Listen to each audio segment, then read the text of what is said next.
Welcome everybody out there, Brewsters tonight, and everybody on live stream live. It's the KillerFrogs hour. Absolutely, it's a great crowd tonight here from Brewsters. Happy Thanksgiving to everybody tonight, and we've got a lot to be thankful for. Got a lot to be thankful for with our Frogs this year, guys. Hey, we're 9-1. I'm thankful for that. Well, I'm thankful we're going to a bowl. Absolutely. Well, let me introduce from the left down here the original Killer Frog, Wes Phelan. The wizard of Killer Frogs. Here he is, Sean Fouché. And I don't know who's this guy, Wes? He looks familiar. Looks kind of familiar. Kind of, yeah. I'm not sure. We got W.C. Nix the third. Is that your brother? Not my brother. Not your brother? Must be yours. You don't have to tell him whose brother I am. Well, there's only one famous Nix, and it can't be him, can it? No, that's it. He's the famous Nix. Two-time MVP, two-time Frog MVP, and Hall of Famer TCU, W.C. Nix the third, with us in-house tonight. Glad to have you, W.C. Thank you. Glad to be here. Okay. Guys, big night out here. Got lots of people having fun out here, having lots of good brew and burgers and wings and such. But I'll tell you, we've got a big game tomorrow coming up, and we had some big doings last night on ESPN again. They had the top 25, the playoff system come out, and there they still have our Horned Frogs set number 5, just on the outside. Top 7 didn't move. Didn't move at all. Well, it didn't move at all, and I've got to say, I was pretty surprised. If you listen to all the pundits all during the day, they certainly have a different feel than what the committee has. Absolutely. And a lot of them, I got the feeling they're pushing for Ohio State and Baylor to move up. Oh, yeah. But guess what? They didn't. It didn't happen, did it? Nope, sure didn't. No, Frogs stayed at 5, and Baylor, poor Baylor. Poor Baylor at 7. Well, you know, WC, I don't know if you've been listening to the pundits very much. They're talking about Baylor, if things continue to go, that a lot of the pundits are saying they're going to hop TCU at the very end if they're able to take care of their last game here against Texas Tech this weekend in Jerry's World, and then take also the last game against Kansas State down in Waco. That's going to be the interesting thing is after the Kansas State game, if they win, the body of work compared to everything else. We need Minnesota to keep winning. I do believe that. They need to keep staying up in the chart. But, you know, it's going to be interesting because the conference has really said, hey, we're not doing anything. We're going to let the committee decide who that Big 12 guy is. That's what I've read and everything. So they're kind of washing their hands with it, which I think bodes well for us. Absolutely. You can whine all you want, Baylor, but it's not going to do you any good. That's exactly right. Well, you know, the myth of the tiebreaker, it's still perpetuating throughout the media. I think last week we had a couple of Fox Sports analysts talk about how the fact that there was still a tiebreaker for the conference champion, which of course we all know, if you guys know because you guys have been watching, but there is no such tiebreaker for conference champion. It's only for bowl selection. So I think that's the big key. I think Bowlesby's finally Commissioner Bowlesby in that case, has finally come down and said, you know what, we are going to step back. You know, it is a co-champion issue. It's not going to be a situation where Baylor has the head-to-head, so then, of course, they win over TCU. Well, they say that, but I think the head-to-head will definitely come into play. But will it come into play if you're looking – I mean, there's not a lot of ball left, but there's some important games and a lot of things can happen. Unfortunately, you know, the status quo has not been rattled too much in the last few weeks, you know. After it was rattled there in the middle of the season pretty hard, and here the last few weeks it's kind of set itself out. If you look at it from a standpoint, let's just say us and Baylor, we go undefeated, we take care of Texas, we really take care of Iowa State because, as we're going to talk up a little later, this Texas game is not going to be a walkthrough. No. And Baylor goes out, does what they've got to do, and win out. You still got Baylor that did not play anybody in non-conference. Depending on how Minnesota does, it's ranked number 18. Well, wait, are you dissing Buffalo? Yeah, absolutely. Well, and here's the other thing that nobody talks about. They always talk about the 21-point comeback, you know, that Baylor made, but nobody says anything about the blatant 2 interference calls that even got them in that situation. Yes, we shouldn't have been in that position, but we played on that 4th down call for either an interference call or a catch, and it was clear interference. They call that interference. We kick a field goal. And we win the game. Yeah. So not only was it the 21 points in that game, which, yes, we should not have let happen, but a very, very 2 blatant calls. One, the blatant call to have the turnover of the ball and downs, and then the next one down to put them down in field goal and keep us from being able to at least go to overtime. Could we have won the overtime? Who knows? Maybe not. Well, I mean, regardless of that, I mean, if you really take a look at the game as a microcosm, it's a 3-point loss on the road to Baylor. A top 17. That is the thing that I think everybody misses. We got beat by a top 7 team at home by 3. And there's only one other team in the top 7 that can say that. And that's Baylor be got beat by a Mississippi team that not even in the top 25 now. Yeah. And that is I think I've lost West Virginia for those who forgot. I think for the committee, that well, they say they're looking ahead to head. Very close. But as crazy as that sounds, I think that helps us in some ways. If we'd got beat by somebody else that was lesser ranked or this or that, when we went to Baylor, we stumbled at the end, which we shouldn't have. But we only got beat by 3 by a team that's in the top 7. Well, that's our stumble. And anybody who's in the betting, you know, a 3-point, it's a pick'em game at that point. Especially you get 3 points just for playing at home. So I don't think Baylor should get as much of a credit for beating us at home by 3 in a game that we control for the vast majority of it. If you listen to Joey Galloway on ESPN, he's a pretty sharp dude when he's talking about it. Joey Galloway, although he's kind of a little Baylor favor on him right now, he has said, I'm telling you, if we put them on a neutral site in the way we ought to look at it with Baylor and TCU, TCU's the better football team, better defensively and offensively. And he said that's what we should be looking at if we're going to look at that situation. They came back from 21 in that situation. Again, I go back to Minnesota and how important that is to both us and Ohio State. Who in the world, raise of hands, how many people thought when we played Minnesota at the beginning of the season that it was going to be that important of a matchup? No way. No way. And we really didn't. And here they are. And so I'm in a trap in my head thinking, do we want Minnesota to win this week or Wisconsin? And the more I think about it, because I think maybe Wisconsin has a better chance to beat Ohio State. But I would rather Minnesota go all the way. I think if Minnesota wins, well, I'd love to go all the way too. Yeah. But if you put Minnesota beating Wisconsin, can they beat Ohio State again? And can they beat Can Ohio State beat Minnesota bad enough to make our 30-3? And, you know, another thing about our Minnesota game, it was the second game of the year, but they came down here cocky. They thought they were going to run on us. Yeah. They thought there was no way we were going to run on them. Nope. And we shut them down. And we could have. I mean, Gary is very good friends with Jerry Kill. Yep. And he took Best the breaks. man at his wedding. I think he was, and he took off the brakes in the 4th quarter. I mean, we could have beaten over Minnesota. 40 points easy. Absolutely, 40-something to 6 at least. And you know, they did have 5 turnovers, but we created those turnovers in that game. Yeah. And it's a lot to think about. I think Ohio State lost a lot of steam this week. You know, when they struggled with Indiana, last place team, and they won by 2 touchdowns. I mean, I think they got a lot of looks, not as bad as we got at the Kansas game, but I think the further we're getting away from this Kansas game this week, it seems the less that they're staying. Did you not see what all the pundits said after this last weekend? Suddenly, close wins are a good thing. Oh, because they're defending Florida State. Right, yeah. Florida State, Ohio State, and Baylor. And Alabama. And now all of a sudden Arkansas is the greatest team in the world. And where the week before we were talking about them being like the Kansas of the Big 12. Yeah. And they have had some impressive but really what it makes you think, how good really is the Southeast Conference West? It's overhyped. It's overhyped. I would think and so. And all 6 teams are qualified for a bowl in there. Well, let's take a look at that real quick. So if you look at, let's look at Mississippi State. So we have 2 SEC West teams in the top 4, right? Alabama and Mississippi State. I don't think anybody can argue that Alabama shouldn't belong.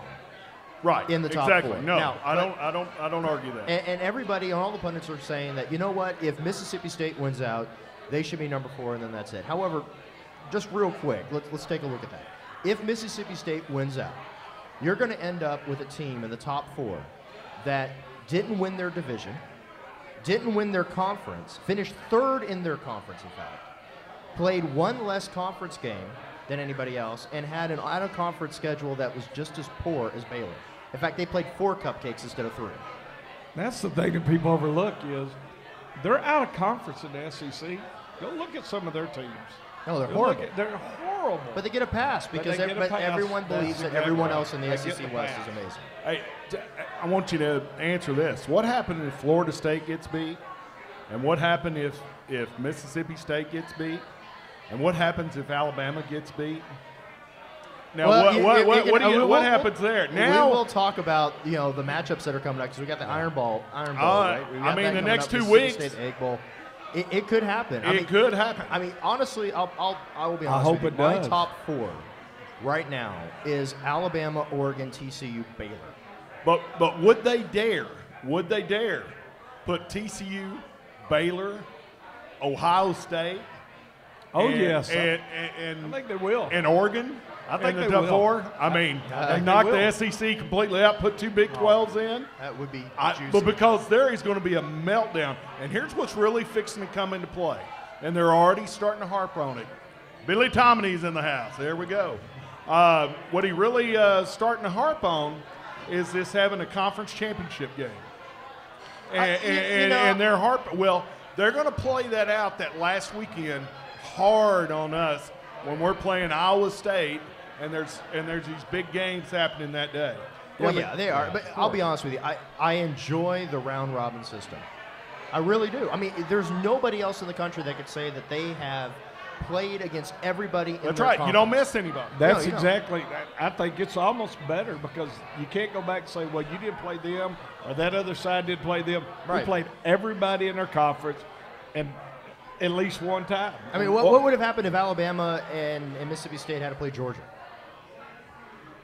And that's a real good You'll point. never know. Right. Right. I mean, that's a problem. But we know on the conference championships, although the playoff is about money, it is about finding a true champion too. But more so, the conference champions are about money. Well, can we talk for a moment? I mean, the one conference true championships. champion motto. Is that not like the worst thing in the world? Well, it's really right bad now? when you don't have a tiebreaker. Right. I mean, well, now here's a question I'd love Coach to answer, and I'd like the other coaches of the Big 12 to answer. Do you think that in the offseason, obviously, as much as Baylor would love for this to happen now, you can't go back and change the rules, but in the offseason, do you think the Big 12 needs to go back and actually institute a tiebreaker for a conference championship? Absolutely. Yeah. So? If we get both knocked out, I think they will. Yeah. I agree. absolutely think they need to start that next year. Not this year. Yeah, next year. But you can't change the rules in the middle No, of the I game. know that. I know that. Like I I'm being said. silly. All the Baylor people, if there's any Baylor people out there in live streaming, I do have a few Baylor fans that do watch this live. Same here. And sorry, guys, I know you'd like to have it this year that way, but it's not. And plus, y'all were lucky. But I will say this, even Ohio State, you talk about Minnesota, if you take about the half of the first quarter away after that game, Yeah. Minnesota was a better team. Minnesota was a better team. I mean, I'm going to tell you that. Now, it was at home, though. I know, They were but playing at Minnesota. still, you take away that first quarter, really, and after that, Minnesota's the one that did all the playing, really and truly. But, boy, you didn't hear that much about that. No. The pundits It's and the Ohio mainstream- State. No, you State. heard about it. It was Ohio State State. with an amazing win over Right. Minnesota. And then you heard every single pundit make a fool of themselves by trying to argue that Ohio State should jump TCU because they beat Minnesota. Absolutely. Without realizing that we played them in the second game and beat them Throttled handily. Well- It's like we don't exist. I was pretty surprised they even. West Virginia. I'm surprised they even jumped Baylor, but I think the Baylor deal is because Ohio State's played a lot of strength of their schedule, but it's still getting stronger the way it's going here. Oh, it is. And Baylor, the loss to Virginia Tech is just as bad in their eyes as Baylor's loss to West Virginia. No doubt. And those are both bad losses. And so if they're going to play Florida State, keep them in the top 2 or 3, 1, whatever they end up with Florida State, and if Florida State wins out with all these close losses, they cannot hold a Kansas win or a 1-point West Virginia. I heard them the other day say TCU had 2 1-point losses within 3 weeks. I was like, that's not true. We lost by 4 to Kansas, and it was 1 to West Virginia. One by 4. One by 4. It 1 by 4. That's what I'm saying. But I'm saying 1 by they minimize it the best they can to make us look bad. Of course. But they're looking stupid every week because the committee keeps rocking us right there. That's Well, what I love. And about that's what the I have a lot of committee, confidence right? in. The Well, committee. but you know, I was in love with the committee too until Jeff Long opened his mouth again this week to justify. And if you don't know who Jeff Long is, he's president. Testify. Of the, Jeff, Like, what? No. Lord, save no. TCU. No, not that kind of testify. that kind of No. testify? No, Jeff Long, he's the president of the College Football Playoff Committee, right? Okay. And he came out and he basically said, look, what we are doing, it's not one of the criteria that they have publicized. However, what they're saying is now is that they're taking into effect where teams were ranked when they were played. Exactly. Now, on the surface, that's like, that sounds good. That sounds logical. That's a pretty decent metric to use. And in that metric, TCU should have certainly jumped Mississippi State. Yes. Yet we didn't. And that was, and he brought that out specifically to qualify why Mississippi State was still number 4. Now, he came back and he clarified his statement, and here's where he clarified Contradicted himself. And this is where I have a problem with it. He said that the rankings that they're using to say this is where they were ranked when they played are their own college football playoff rankings, which of course didn't start till October 18th, which means all the wins that TCU has had prior to October 18th against ranked teams are right out the window. Yeah. So basically it's a moving goalpost. It's a worthless metric, and I have no idea why in the world they're doing this at this time, unless they're just trying to game and try to figure out a way to justify keeping 2 SEC teams in the top 4. Well, and it is. It's an issue. I mean, but you do look and you think that it's going to be in our favor if he's going to look at it the first way he said. Right. Because we beat a number 4 Oklahoma. Right. A number 7 Baylor. Well, no, we didn't beat them, but we lost. Oh, I'm sorry. We lost. Oklahoma State was ranked. Sorry, I did you a favor there, Baylor. I stepped on my tongue. So anyway, and then West Virginia was ranked. Kansas State was highly ranked. They were right behind us. Oklahoma State was ranked. Oklahoma State, absolutely. Yeah. So anyway, I wish Texas Tech had been ranked for the first time. I wish they'd been. We'll talk about Texas Tech later. I think they'll do some good for us against Baylor later on. Well, that's good. Well, you got some metrics here. I do. Okay, so here's what I've got for those of you who are. Yeah, if you guys online, can they see this online? Yeah, they can actually. Let me just pull this up. Okay, you're gonna pull it up online, and the people here in Brewster's can look up on this screen. Yeah, everyone can see on the TV set behind us here. So here's what I've done. I have taken out of the top 7, I've left Alabama and Oregon out of this little game. So we're going to play a little game. All right, so this game will help us rank and reorder 3 through 7 in the college football playoffs. Okay, so here are the metrics that I've organized these by. So we have teams A through E. When we're done reordering these, I'll go ahead and flip the cards and you'll see who is who. Okay, so right now they're just ordered based on strength of schedule. So unless you've been watching this really closely, you probably have no idea who these 5 teams happen to be. So Team A, strength of schedule is 37 versus Power 5 conference winning teams. They're 4-1. Against losing Power 5 conference teams, they're 3-0. Their margin of victory against winning teams is by 10 points. So by average, they average a 10-point win for every single winning Power 5 conference team. Okay. So not bad. At least a 2-score victory. They have 3 current top 25 wins. So you can see as we go through this, Team B has a 39 strength schedule. They're 4-1 against winning teams, 2-0 against losing teams. They have an average of 8-point win margin of victory, and they only have 1 top 25 win, current top 25. Team C, a little bit worse strength schedule at 49, but they're 5-0 against winning teams, 4-0 against losing teams, but they only have won by an average of 6 points. That's less than a touchdown. That's less than a possession a game. Right. And they only have 2 current top 25 teams. Now, Team D is very interesting. So when you look at Team D, their strength of schedule is very poor. They're at 55 in the nation on the strength of schedule. Now, they have beaten 6 winning Power 5 conference teams, but they've lost to 1 losing team.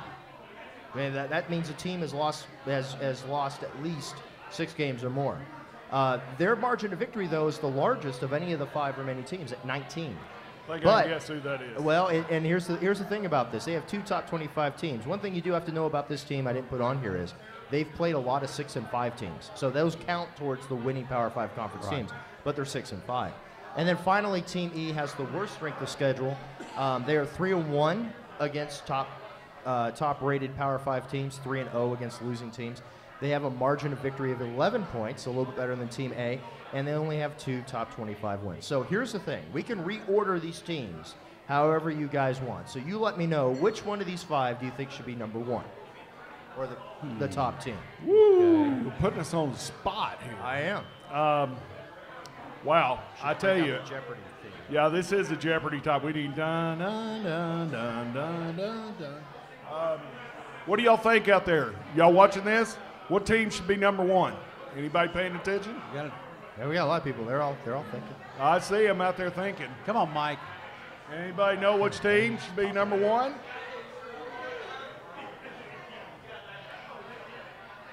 Wow. I tell you Wes? what. Here's my other question. Strength of schedule. Is that current strength of schedule? Current strength of schedule. I use Sarrigan's rankings for this. You use Sarrigan's rankings Yes. for that. I did. Okay, now Sarrigan's rankings aren't based on how the poll's set up right Well, now. I'll be honest with you. I could have used Massey's, which would have been even worse for some of these Even people. worse So, yeah. then. Okay. But yeah, for the most part, yeah, Sarrigan is Did a that- known did- quantity. Did so I you went ahead think and the used strength his. of schedule system looked pretty? Yeah, I did. I mean, obviously, this will change over the next 2 weeks as some of these play worse teams and some of these play better teams. But for the most part, this is pretty accurate. Wow, this is this is really tough because I think there's a lot of. I think you have to put a lot with Team A because you got 3 top 25 wins, and you're 4-1. Their strength of schedule is the strongest. They're 3-0 against Power 5 teams. And Losing Power 5 teams. They're 4-1 against winning Power 5 teams. With winning records. Oh, that's where I missed. Yeah. I see. Okay. Anybody got an idea? What do I'm you telling think, you Lucy? that I see where the committee's having a problem. Yeah, right? Yeah. I mean, seriously. I mean, you weigh one thing, strength of schedule, and then you weigh it against the top 25 wins, and between winning the Power 5. Okay, you take the Power 5. I've got to take, if you're looking at Team D, strength of schedule 55, 6-0 against Power 5 plus 500, 3-1, 19 points differential. Yeah, but they did lose to a losing team. Yeah. Oh, I hate. This is really hard because everything for Team D looks good, except strength of schedule and loss. losing Bad to the loss. Power 5. Yeah. Bad loss. I agree. Bad luck. WC, what do you think? Who would you put first? I think I know them already. That's why. That's why I'm just sitting here not saying Come much on. because I'm gonna be prejudiced. I've got to say, wow. I'm looking at going right in the middle because you got All right. somebody like Team C that's got a strength of schedule of 49, 5-0 against Power 5, 4-0 against the negative. But then you look, then they only got 6-point differential. Yep. And only 2 top 25. Wow. Okay, I'm going to go with Team A. All right, Team A first. Team How about- A. Team A All right, first. so now the we tough part's done. We How only about took number 5 two? minutes for that. Yeah, right, We all should right, have been so on that's- commercial break by then. But Well, go that's okay. ahead. All right, let's go with the second ranked team. Second round. Come on, Wes. Help me What do you out think? here. Well, I'm following the line of reasoning you gave. I'd go with Team B. You'd go with Team B right after B? that? Yeah. Well, I'm looking All right. at yet Team I B. mean, they're so close. I mean, you almost got to go with the. but strength they of only have schedule one. as you They work only it have down. one top, and you don't know what top 25 opportunities they have left. true, yeah. Right. That's the other thing. That's you don't true. know what they Was have that top left. 25 guy a number 23 or was he a number 4?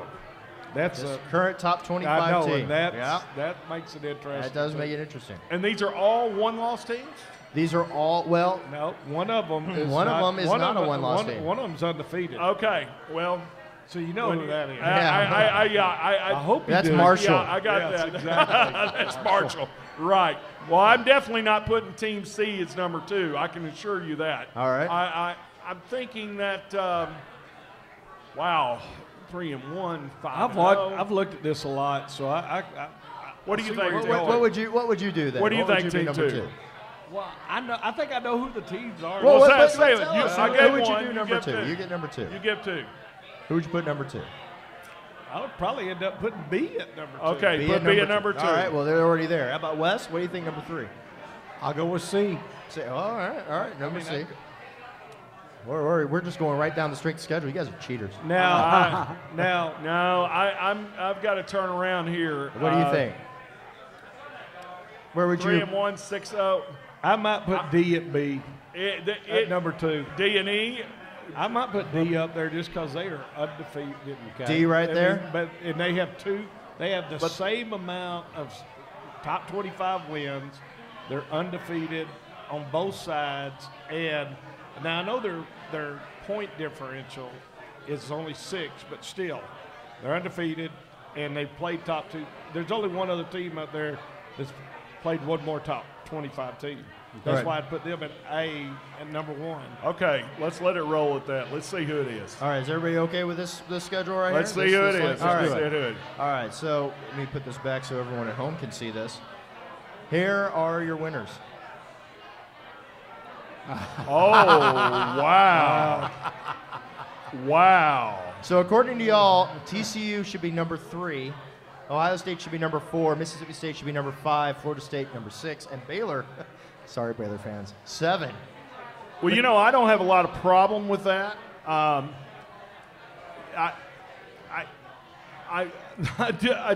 Ohio State, it really depends on what Ohio State does the next 2 weeks and what Baylor does from that.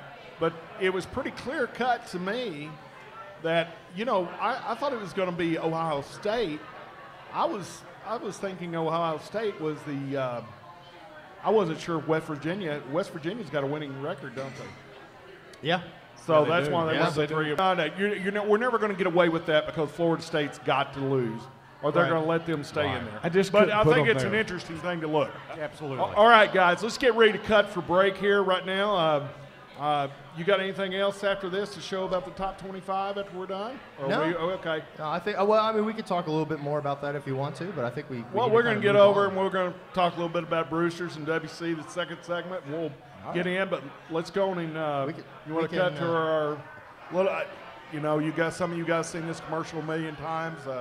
You're tired of seeing me on it, but look at Wes. I'm never tired of watching. He never was less than Wes. No one's ever tired of. We'll see you right What are back on the other talking side of this. All right.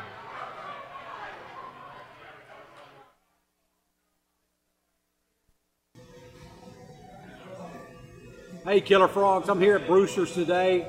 And as you know, you get 30% off on your food with the coupon you get off of Killer Frogs. What you didn't know is that every Wednesday, they've got Wild Wing Wednesday. 60 cents per wing, a 6-wing minimum.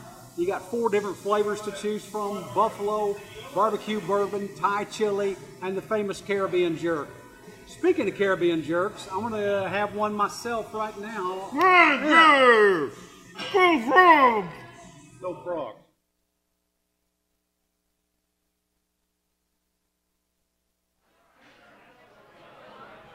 Welcome back. Welcome back on live stream, the second segment of Killer Frogs Hour. Thanks, ladies, for coming in tonight. Thank you, ladies. We appreciate everybody in here. And like I said, we have a packed full house in here night before Thanksgiving. We got a lot to be thankful for. But, you know, one of the things, Wes, we really have to be thankful for is our great sponsor, Brewsters. Oh, Brewsters is awesome. And speaking of Brewsters, I'm glad you mentioned that. You may notice a little hamburger trophy I've got up here. And that doesn't look like a wimpy hamburger to me. That's not. the elusive trophy. We keep talking about this thing. But this is the prize they won. They took first place for the non-traditional burger, which would be the Duke, I believe. Okay. And then first place for the traditional burger in the Fort Worth Magazine Battle of the Burgers. Hey, you don't get in the Fort Worth Magazine and win that trophy and not be the top hamburger around. I mean, that's a big deal. That's a marquee deal. That's a big deal. Oh, yeah. If you hadn't had the Duke, as we've explained before, the Duke is an exceptional burger. I mean, it's the one that's got the big patty on it, then it's got the pulled pork on it, and the pickle relish and all that good stuff. And I'm going to have one right after the show. It melts in your mouth. You know, I went on for forever thinking the Locked and Loaded was the best one, and it's a good one. Yeah. It is a good one. It's a great one. But the Duke is jumping. Well, you can't go wrong on any of these burgers. No. And then if you mess up and not have the 60-cent wings, I'm going to tell you, these wings are the plumpest wings you'll ever get. You go over to Hooters, you go to these other places that serve wings. Buffalo. Absolutely, they're cheap. I'm sorry, I got to say that. And I used to love it. You come down here, you fall in love with these wings. There is a lot of meat on those bones. A lot of meat. Well, I mean, and you know what it's like a good old girlfriend of WC, they had a lot of meat on those bones. Now wait a minute. This is a Whoa, family show. whoa. That wasn't what it, no? That wasn't it? Okay, and we want to Well, thank now, our... you have you heard? They now have boneless wings. They have boneless wings? Boneless. here? They have You don't have to boneless fiddle wings. with them. I like the bones. How do in. boneless chickens walk? I like the boneless. I'll be And honest. I don't know. I don't know. boneless It's guy. hard to find a boneless chicken, but you can find him every now and then. Yeah. He doesn't have a lot of backbone, but anyway, kind of a coward. It's And then sad. we want to thank our other sponsor. WC and I, of course, are representing for Nutrisystem tonight. Yes, And no doubt. And we're thinking about going to Jenny Craig, but we've had such good results with Nutrisystem. I was going to say, I mean, you guys look fantastic. I mean, we You're do. looking great. look great. We're stealth. Right. How else can I say it? I mean, when you look here, it just cuts right to the core. Well, I'm glad you're thinking ahead, you know, because we got the holidays coming up tomorrow. We Right. got Christmas coming up next month. I mean, you got that Absolutely. holiday 15. I mean, Tomorrow we might eat a little more, WC. What do you think? Just to Just try to a pack little it. bit, We maybe don't a want to little bit. fade out before Christmas. No, right. no. no.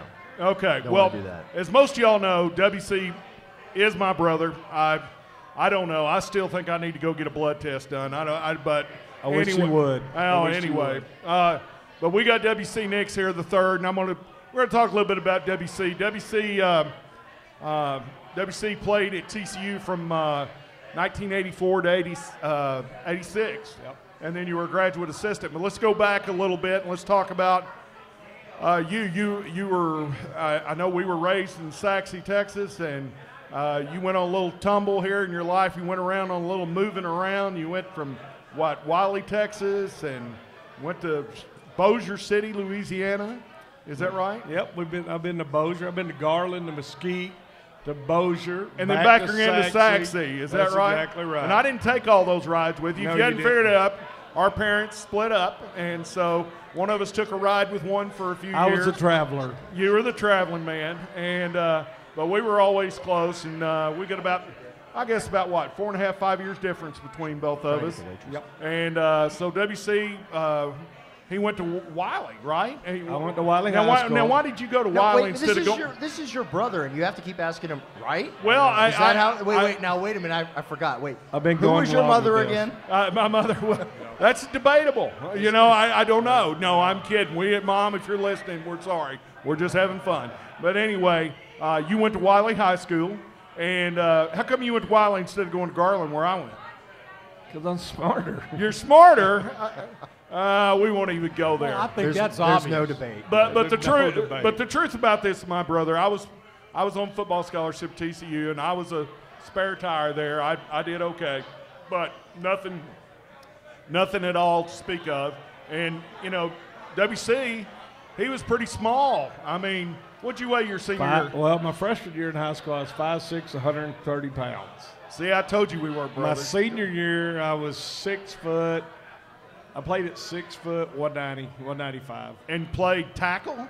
Played offensive tackle. Well, that's when you play at Wiley High School. You get the and 190. I played linebacker too. Well, Defensive end. Boy, it must have been a weak team. I was the only one in the family that played running back too. Is that Way right? back When you were in sixth grade, okay. That's all right. You're I the only still one that did it. can't. You're the one that needs to be timed with a stopwatch. Scott's needs to be timed with a calendar. So There you go. That's exactly There you go. right. I thought it was a sundial. Well, I can tell you this: he didn't get the looks that I got. Thank goodness. But he had a great high school career. So that I remember, you had a full scholarship offer to Northwestern State University in Louisiana, Yep. and a partial to East Texas State in East Commerce. Texas State. And I was trying to push you to go on a full scholarship to Northwestern State, but I think you had a little girlfriend problem at that time that kept you closer home, and you just took the partial there. No. I just knew I wanted to go to East Texas State. Well, we'll talk about this off the air. Who because wouldn't that's wanna not quite true, but we'll. Who wouldn't want to spend time in Commerce? And State? it's a Exactly. beautiful place. Commerce. Gorgeous. Hey, Absolutely. Northwestern Oh, my God. Louisiana. It's a Have you vacation been spot. there? Have you ever been to Natchez, Louisiana? No, I have. I'd rather be in Commerce. Well, exactly except for right. the Christmas float deal. That's Maybe pretty cool. Lubbock. You know, so anyway, you go take a partial scholarship to go to East Texas State, and I guess you start finally ramping up a little bit, gaining a little weight, Yep.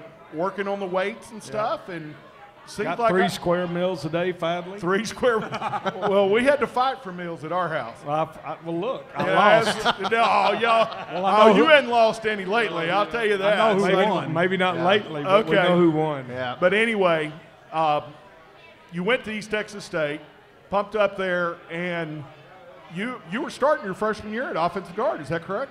Yeah.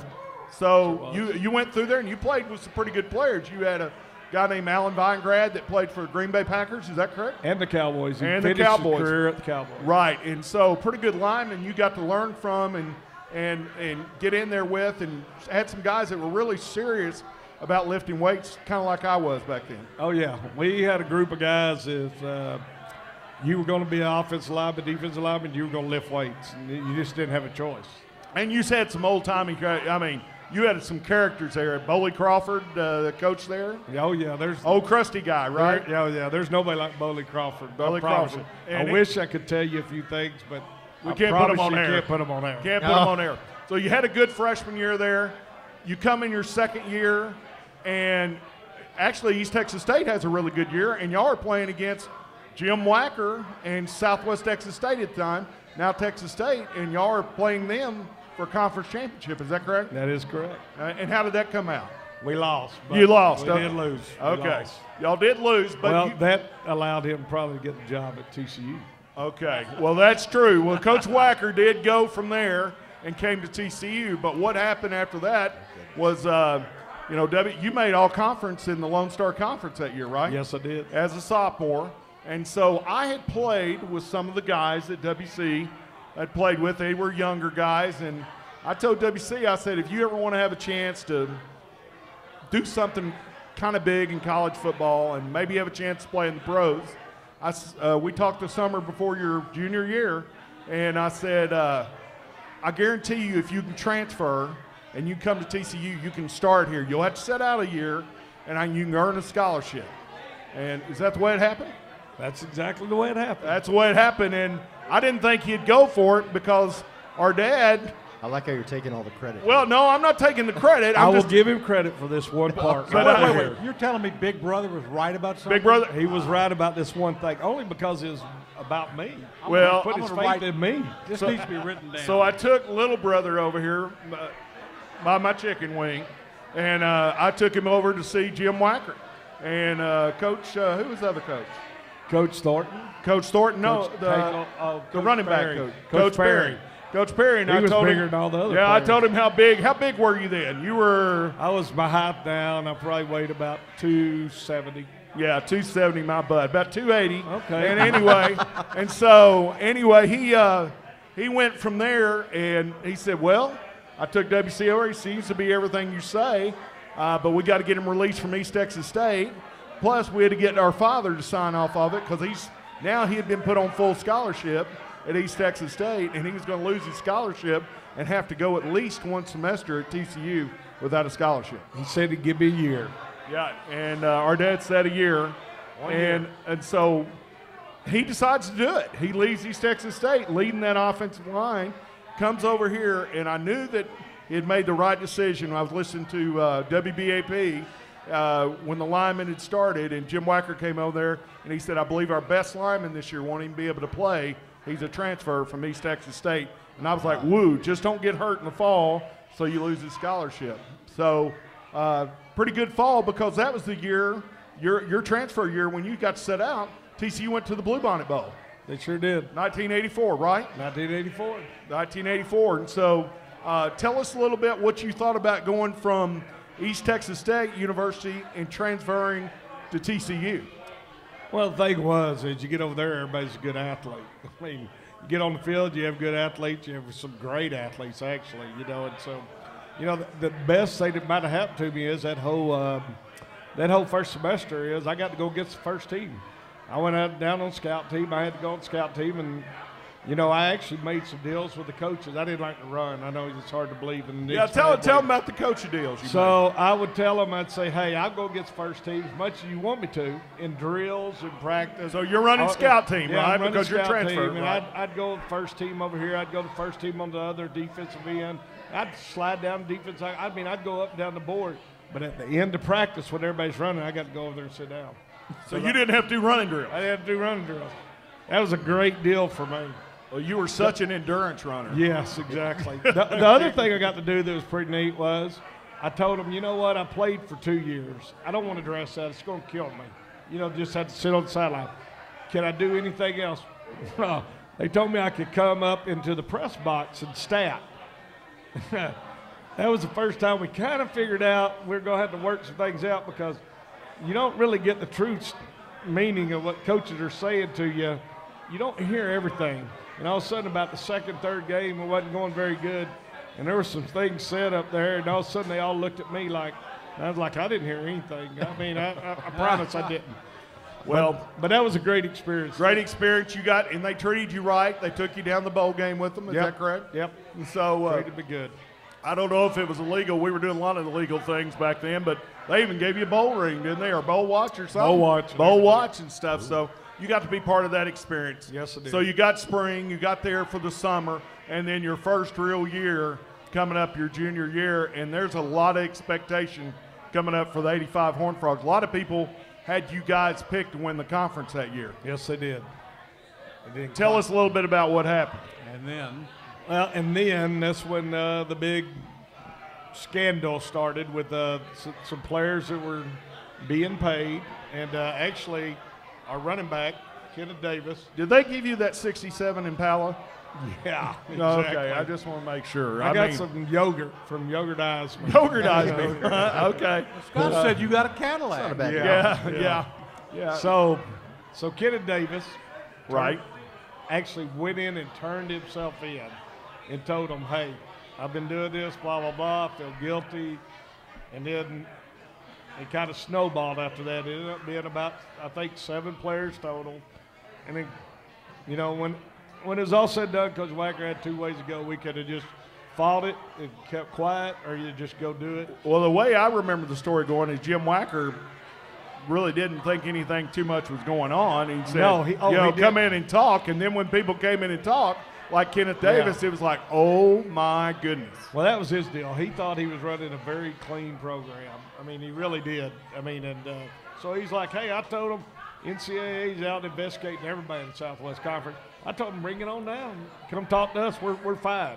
And then all of a sudden, that's what started happening, one right after another. Okay, so you go through that season, and y'all lost, what, 7 good players? 7 of your – Yep. I mean – 6 on defense, 1, and then, of course, our Kenneth Davis was up for the Heisman, All-American running back. They gutted your defense. Yeah, and, they gutted our defense. Gutted your defense, Lost. and that really put a big dent on y'all that year, and pretty much damaged. But I will say the good thing about that, it seems like you helped rally the guys around, and looked like you had a pretty good junior year. I mean, you made all Southwest Conference your first year playing at TCU. Yep, I had a good year. I mean, we could have had a better year as a team, but, you know, under the circumstances, I hope I was a good leader, and I tried to be a good teammate and stuff like that, and then it just worked out for me. Okay, and then you got another surprise, which is really hard to do for an offensive lineman. You won the Most Valuable Player Award. Yes, I did. And that's a pretty outstanding thing to win Most Valuable Player Award. You won that your junior year. So you're trying to regather the troops here, I guess, the next spring, try to get your team back together. Yes, we are. You know, after the loss, you're kind of in shell shock, but we're still young. We're extremely young that year. And actually, that spring or that fall, 3 other players decided to redshirt, which was Trammell, 3 of our defensive guys. And they ended up redshirting that year. But still, you know, if you go back and look at our record, we lost so many games, I mean, by 7 points or less. It was unbelievable. Right, and it was a tough time. And so you get to your senior year and play through that. What was y'all's record your senior year?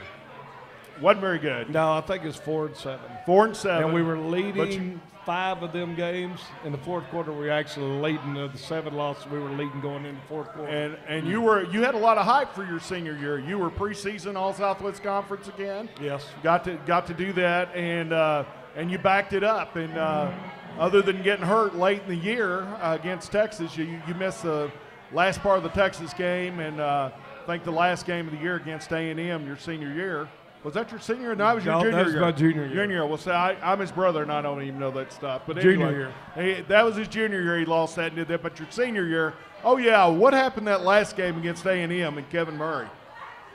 It was a bad game. We'll just leave it at that. Was that 80? Did they stick 80 on you? No, they didn't stick 80 on us. They did. But they came close. They came close to sticking 80 on you. I know that was. Yeah, that's when that was a bad final game for a senior to go out. That's when on. they onside kicked that they were up 55-10, and That they is the decided to famous onside Jackie kick. Sherrill onside kick. Well, you got through that. Your team had a rough year, but your teammates, your coaches, of course, rewarded you again. You and the conference did. You made All Southwest Conference again. Again, you won the team MVP. And I mean, not only at that time, I think there had only been one other guy that had won 2 MVPs, and that was Mike Renfro, and you were the second. I think there's about a total of 5 or 6 now. But still, there's not ever been another offensive lineman win 2 MVPs that played center guard. And bad as I got to say this, being my brother again, I got to congratulate you. That's quite a feat, knowing that we just don't get that kind of attention, offensive linemen. No, they don't. That's what makes it special. Well, and, had some great teammates. Well, you had some great teammates. Then you got to have a little fun. You got to play you got invited to 3 All-Star games. Yep, and for the first time ever, the blue the East-West Shrine game and the Hula Bowl were on the same weekend. They were on, and you had to make a decision. I had to And make a decision. what kind of decision you going to make between the East-West Shrine game? Now, maybe now the way Dubber's kind of gone, he might rather go to San Francisco now. But back then, he wanted to go to Honolulu. Yeah, I bet to be careful, politically correct here. We have to be careful. But back then, you wanted to go to Hawaii and go play in the Hula Bowl. No doubt. Grass get a skirts. free trip to Hawaii. But you got to play in the blue-gray game Yeah, I played on Blue Christmas Gray Day. On Christmas Day. I remember that, and I remember meeting Bobby Bowden that day, and there was people didn't know what that was like. You told me those scouts, when they're looking at you in there, it's like a meat locker. Oh, it's there. like a meat locker. You got They to just dress have you down. They're lined going there up. looking. They put you in shorts. That's all you're in. You're just in a pair of gym shorts. So- and it's not like the gym shorts today. You know, our gym shorts are way up, tight and high. They just parade you out there, and you kind of stand up in front of everybody. All This these is like a scouts. nightmare scenario I know. as opposed to Hey, like, there say, was the a bikini bunch of- competition. Hey, there was a lot of bidding on beef you. up there. There was a lot of beef out there. Here's the sad thing about it. He went into that meat locker situation being a potential first-round draft pick to taking himself right out of the draft. Yeah. When they saw him in those shorts, then they asked him to go down, and then he did. They saw him in that Speedo. It was over. Yeah. It was over. It was over. I've seen you in a Speedo. How'd you do I in the can't talent imagine him. competition? You Wes- haven't seen me in a speed. Wes, easy. Easy. You know I look good in that Speedo, even when I turn it around backwards. Yeah, I gotta admit, you look pretty good. Okay, yeah. Anyway, okay, so you get through that, and you get to play in the Hula Bowl, and so you've had a pretty good time, and then you're waiting for the NFL draft, and back then there were only, 6, 7 rounds? I forget what it was. I can't remember what it I is can't remember now. what it was, but anyway, and you went undrafted. You were right there on the cutting edge of it, but you had a chance to sign with several teams, the Bengals, the Redskins, and you chose the Green Bay Packers. Bad decision. Bad decision. And if I remember right, the reason you chose them, because they were a really bad team at that time, and you thought, well, that might be the best opportunity instead of going with better teams like Cincinnati or Washington. Well, they also told me they were going to bring in, I forgot what it was, 12 total linemen or 13 total linemen and cut it down to 9. They brought in 9 centers. They brought in all these vets, didn't they? That was before the day of you had to have a certain number. You Right. could just have And- infinity. And you kind of told me you'd blow people off the ball and they wouldn't say anything, but the old vets would just kind of turn to somebody and they'd pat them on the butt and say, good job. Yeah. Well, Well, I really believe that's- I really believe Forrest Gregg knew he was gone. We had a good idea who he's going to keep and who he didn't keep, and sure enough, he kept all these vets and he kept the top 3 rounds and he cut everybody else. Well, and then, of course, the next spring you run any chance of even thinking about coming and trying again. You blew out your knee, halved it in the deal, and so I know you got married, got on with your career, started working in the world, but then a few years ago, I know you've followed TCU as our family has forever. You had a great honor bestowed on you. What was that, 2007? 2008. 2008. And that honor was you were elected into the TCU Hall of Fame. Yes, it was. I don't know what to say. I mean, that was a great honor. It's unbelievable. It is a great honor, and I know our family was very proud of you getting that. And being in TCU, it's an elite company. We got Dawn Dotson Pollock out here. Her dad went into the Hall of Fame this year, and I know what that means to the Hall of Fame and the people. And we're proud to have our Hall of Famers. And, of course, you had a son that played at UTEP, my nephew, for about the last 4 years. You didn't see many TCU games. We almost kicked you out of the Hall of Fame game. But didn't we think about that, Wes? You had a committee for I had a committee for him. We were going to kick him out. Yeah. But we understood. Glad you understood. But I understood got a him vote going in in. it. I voted against it. Yeah, he voted Thank against you, it. Wes, because I Well, know who didn't. He was the veto vote. You know who your friends are. Yes. Okay. Well, we're going to take a short little break right here. And we thank WC for coming in today. We're going to take a short break, come back, talk real quick about Texas, and get ready for tomorrow on Turkey Day. All right, let's do it.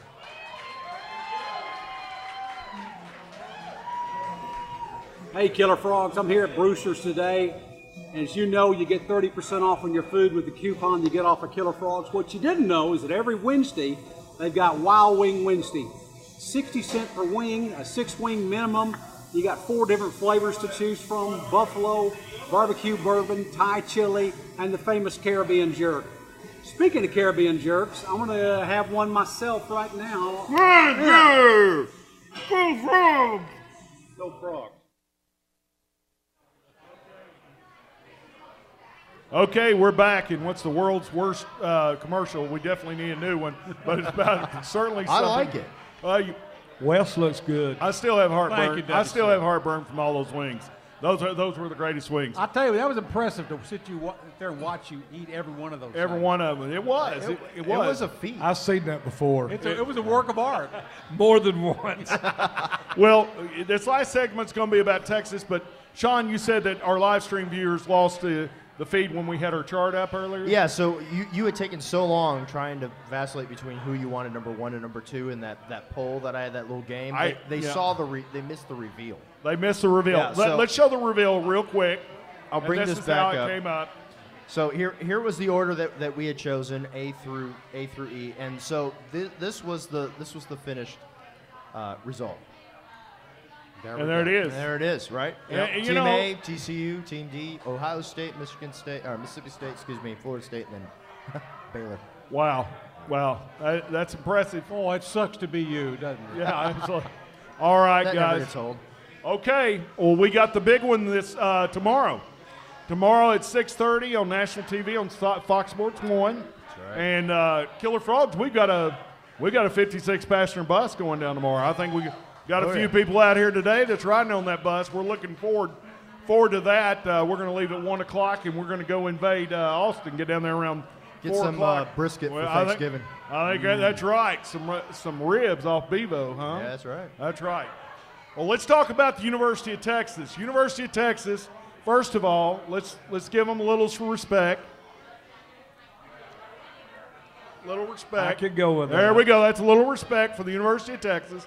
And I know y'all appreciate that, Texas fan. And but what we got to talk about is we do have an improved Texas team. They started out very, they had some rough games early on. They got torched by BYU the second game But as at home. Kirk Herbstreit would say, they are much improved Yeah. in the second half of the season. I'm surprised he It's not doesn't. the same team. I'm surprised he doesn't have them in the top 4. You know. Yeah, well, Don't give him any ideas. I would. That would be. he's too hard working for. He's too busy working for Ohio State. He works for Ohio. If Ohio State slips out there, he'll have Texas on our heels. That's true. So anyway, even if we beat them bad, but no, Texas is a much improved unit, and they're 6-5 on the year. They're bowl eligible. They're going to have a good time in the Mobile Bowl or the Boise Bowl, whatever that is. Lifesaver Bowl or Something like yeah. that. They can go deal with that woman in Las Vegas. The Igloo Bowl up in Anchorage or something like that. But Boy, a that'd bowl be a is a great bowl. game. Right.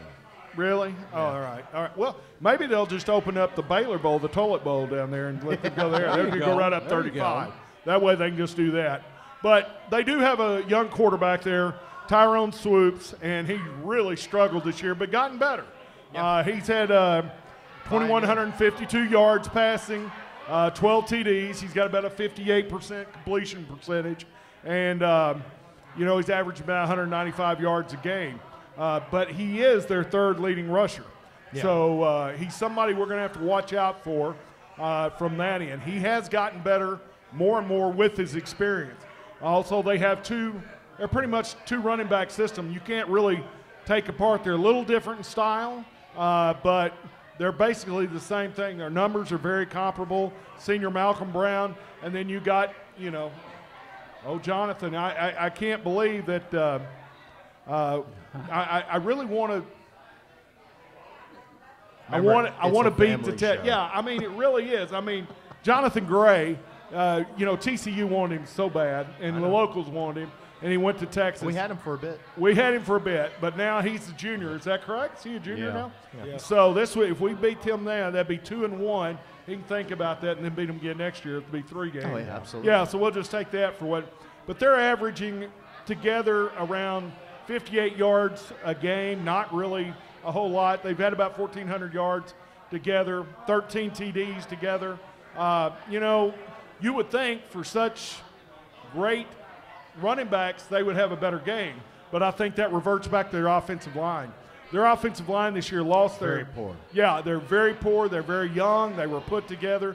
They lost the anchor of that, the center, Dominique Espinoza. Now, was that like that Espinoza guy? Was that his dad that drove you that one year at Texas? It might have been. It might have been. So. Yeah, WC had one college game, and we didn't even know this guy's name. His last name was Espinoza. He wasn't a star. He was a walk-on. He was a walk-on. And he got to play because 2 people got hurt. And I'm going to tell you, it was WC's roughest game in college. I have no idea what happened. He just hit me in my All he cared about, Every he didn't play. care about getting the running back. He didn't care about getting the quarterback. He cared about smacking WC right in the face mask every time. And he teed off on him. He did. He did. I'll give him But that. anyway, I was just wondering, this guy's got the same last name, so it could be his dad. might be. Anyway. Who knows? But anyway, this line has come together better. And they're playing, they played better here against not Kansas State, but Texas Tech and West Virginia these last few weeks. Well, but that's not exactly a high bar to clear at this point. No, it's not. It's not. But then they've got 3 receivers that are pretty decent. John Harris is real good. Yeah. Got 7 TDs. He's got 976 yards on 59 receptions, about 88 yards deal. And then you got one of the Shipleys, Jackson Shipley. Now, I hear his leg's kind of banged up, but he's probable for the game. That means he's going to play. There's another name. Will we ever see the end of the Shipleys? I would like for him to have been here. We had a Shipley one time. We did have We a had a Shipley. Stephen Shipley that was awesome, and we lost all the Shipleys to Texas after that. One of them just signed or committed to LSU, I believe. Oh, I didn't know that. Yeah. So Shipley and then Marcus Johnson. They got three pretty good, I would say 3 pretty good receivers. And then they've got a punt returner, and that's Jackson Shipley again with his sure hands. He's only got about 9.6 yards average on returns. And then kick returns, they've got about 4 different guys that average about 20 yards a return. No big deal. You take it out of the end zone, you're going to get your 20 yards of return there. Yeah, so, but let's really talk about what makes this Texas team much improved, and that's their defense. oh, yeah, we're getting to their defense. I mean, it's there. Let's talk about it, Wes. Well, you know what? Charlie Strong's known as a defensive coach. He had a good reputation as a coordinator at Florida. He took that over to when he got that Louisville job. He took that defense with him, and he brought Vance Bedford with him as his defensive coordinator. And Bedford came with him to Texas. Now they've got some good players there. They're solid up front. They're led by Malcolm Brown, not the running back. This Not is the the running, defensive that's right. tackle. Brown's 6'2", 320 pounds, but you see his name on every metric or stat out there. Tackles for loss, Malcolm Brown leads it. Sacks, Malcolm Brown has 6.5. Quarterback pressures, Malcolm Brown. Forced fumbles, Malcolm Brown. So he shows up everywhere. He's a force of nature out there. And Right. somebody we need, but they also have a good linebacker. Sure. Jordan Hicks is one of their leading tacklers, and he's he's all over the field. He's their weak side linebacker. And then at cornerback, Thomas Duke. The strength of their defense is really more in the secondary than it is the line. Yeah, the their linebackers. defensive backs right. are really good. But they're doing well, and they're Right. strong, and we're gonna have to be focused against them. Well, I mean, it is the defense. I mean, and they're a tight bunch, and these guys are starting to get a little bit of what Charlie Strong's about. They're starting to believe in Charlie Strong. The guys that did. I was reading on their site, the seniors were talking about what it meant and how hard and how tough, but how much they love Charlie Strong and what he done, and he really turns his stuff. I tell you, around. the key thing he's done to them and brought to that school is he's gotten rid of that sense of entitlement that UT was so famous for. Yep. They Right. always thought they'll win just because they're UT. And there was a little bit of arrogance and a sense of entitlement, and he has just buried that. And he's let them know right away they've got to earn the right to be UT. Well, they've bought in. They bought in. That's been the big difference, That's I think, the key. over the second half of the season. Well, it's going to be a big deal. What do you think about our offensive line? They're going to have to open up some big holes against that defense. I will say one thing. Our offensive line the last few weeks have played really well. I mean, as far as being able to run out, I think we did it as well at the first. In the last half the season, we've done that well. But you're right. We're going to have to keep the ball some. I think we tire about one thing that they did do. What he did do is he depleted depth on the side of the ball with the people he kicked off and this and that. I mean, and I'm not saying that's not the right thing to do, but he did deplete some of his depth. We just need to get them off the field. We need to hold on to the football. What did he kick off? 17 players total were suspended, or I don't know if it was that many, but it was quite a bit. but that was over a Suspended. It dozen. was significant. It was an entire unit's worth. It was a Yes. significant Easy. number, and our work's cut out for us. At running back, it looks like B.J. Catalan. I don't think he's going to be ready to go.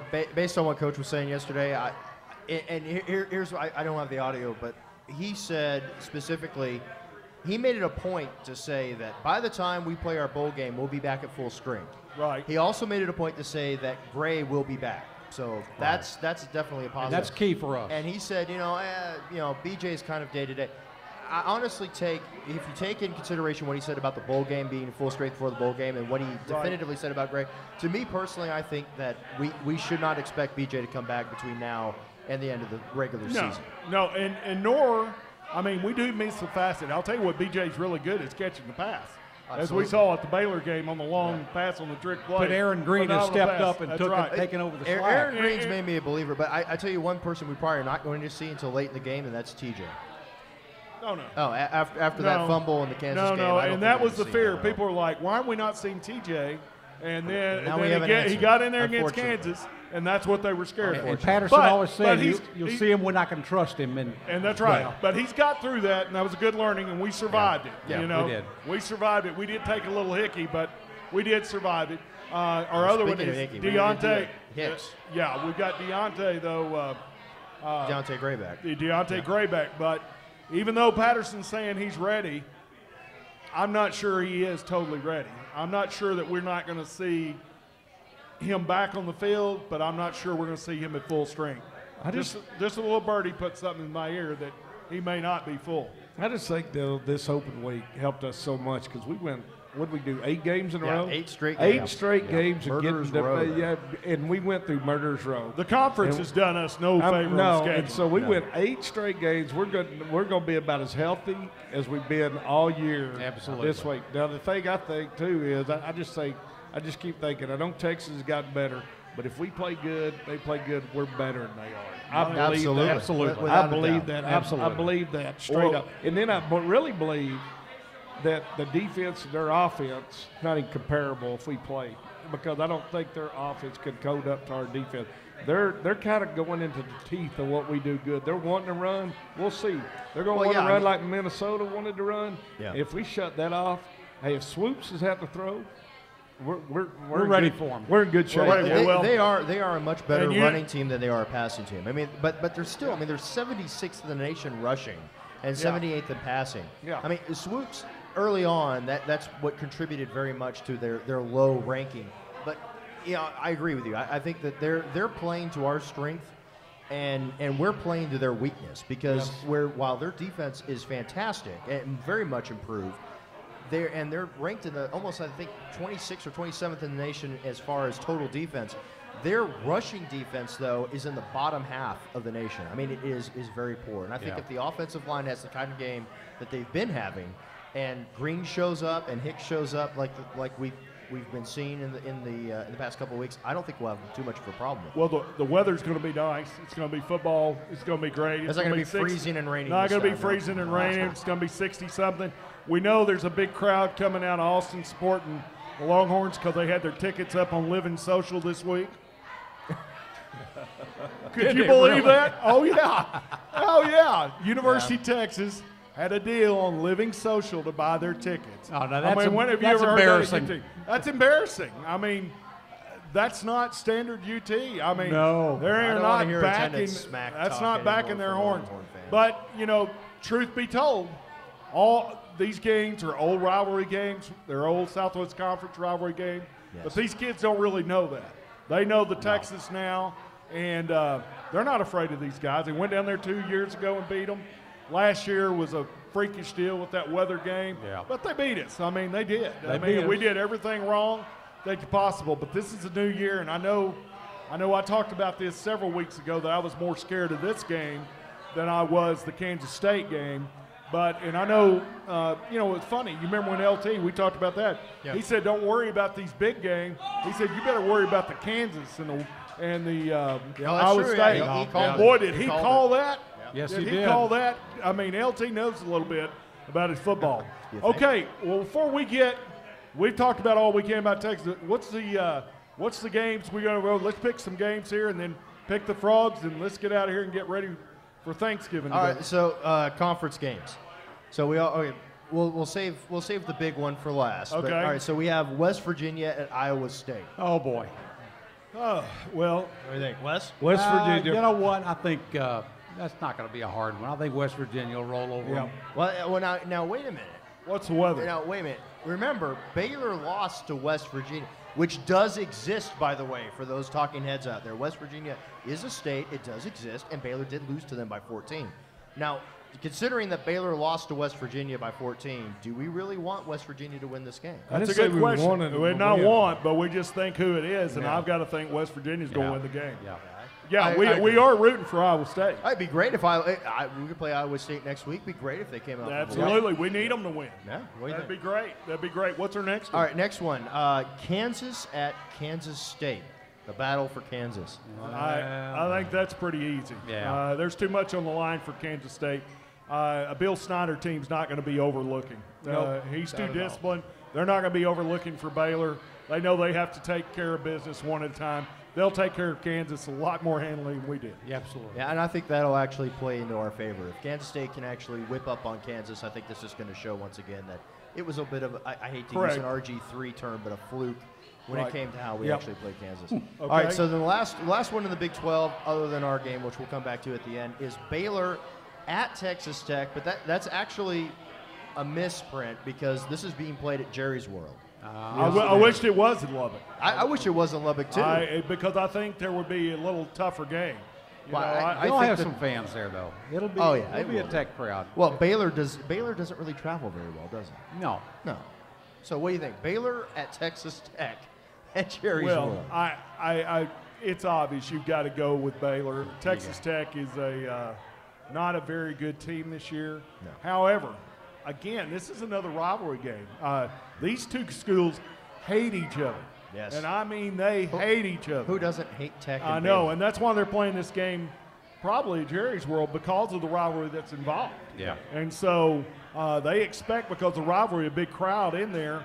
And so, but, you got to say Baylor, but you can only pray something happens, happens to Baylor in that situation. But Well, you got to believe Art Briles is probably sitting there licking his chops thinking, how can I get to 83 points? yeah. Well, 84 that's not going to I'm happen. just hoping Tech will just play one game.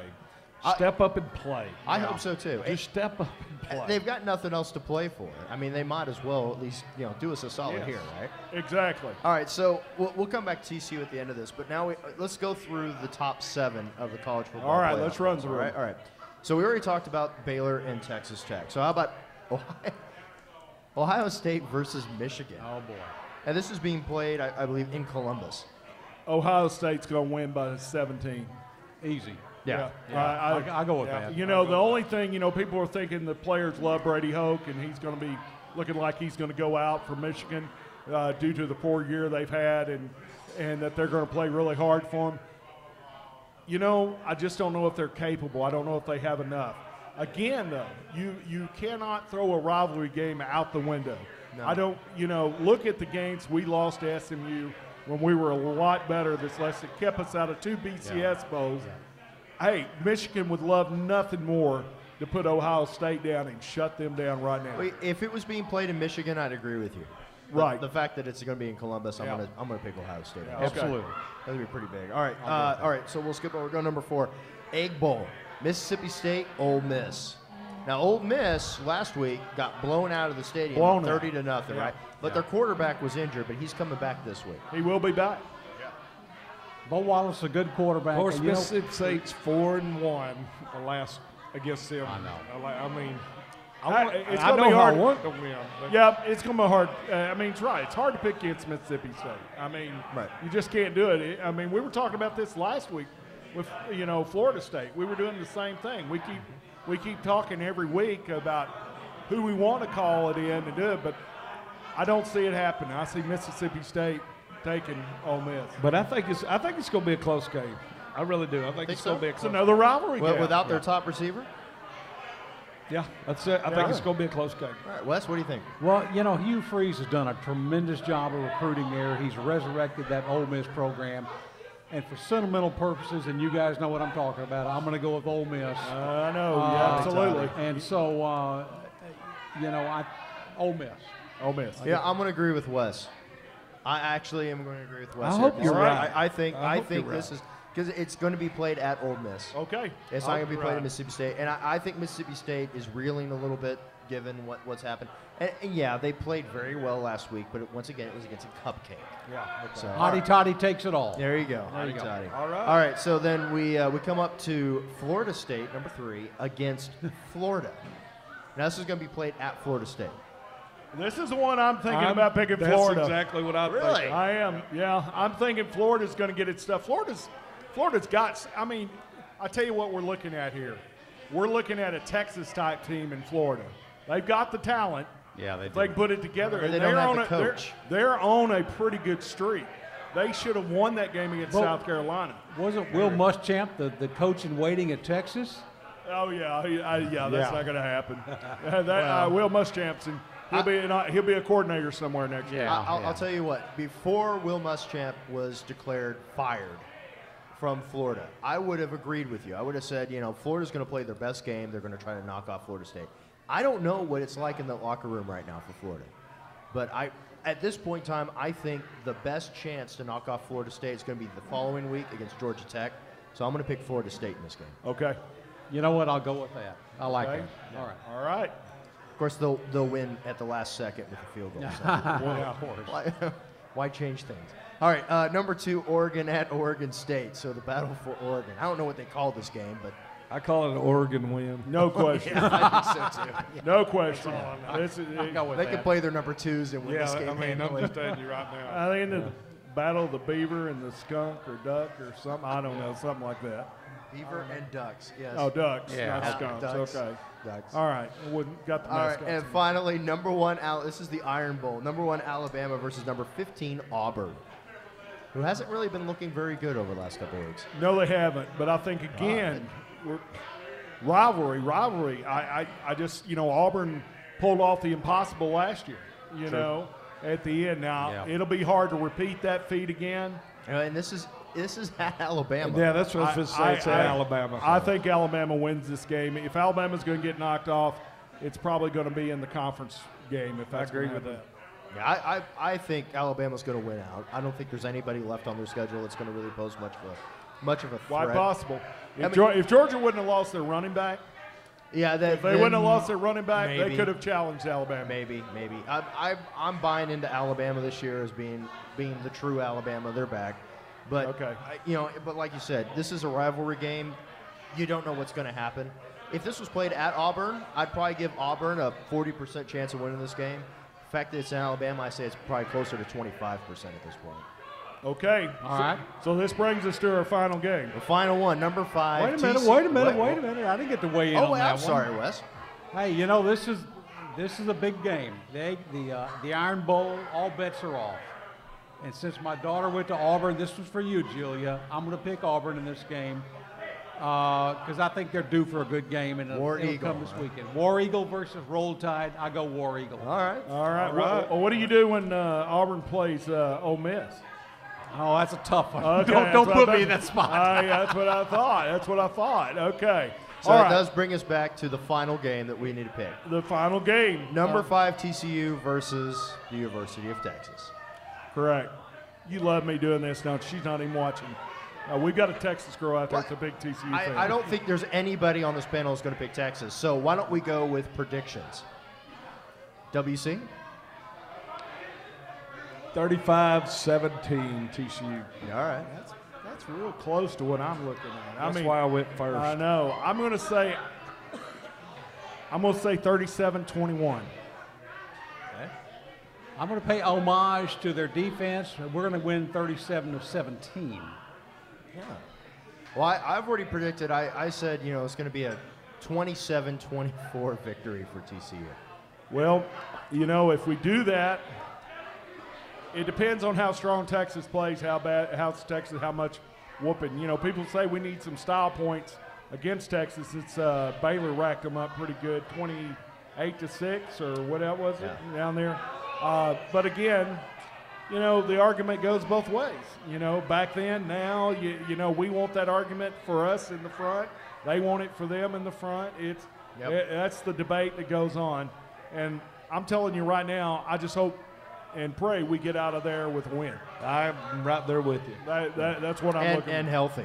Right. Yeah, we don't need to lose anybody else. Well, guys, we've had another great show out here today. Thank everybody for coming.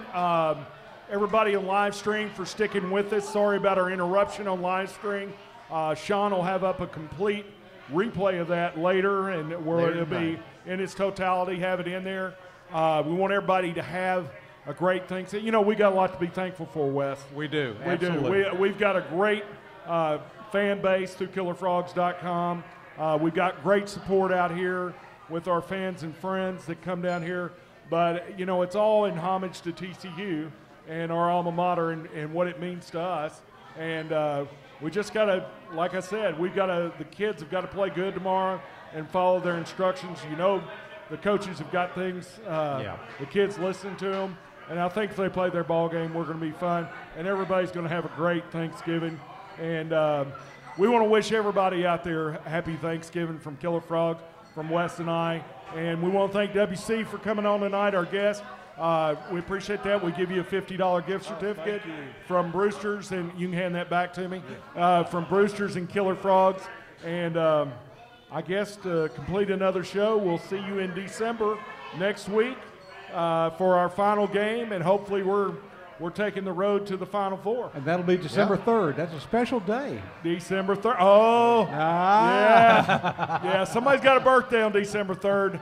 Way down on that end down there. I won't tell you how many years. I will next week. Anyway. 45, right? All right. Yeah. Y'all have a great evening. We're signing off from here at Brewster's. How about everybody give a big Go Frogs? Go Frogs!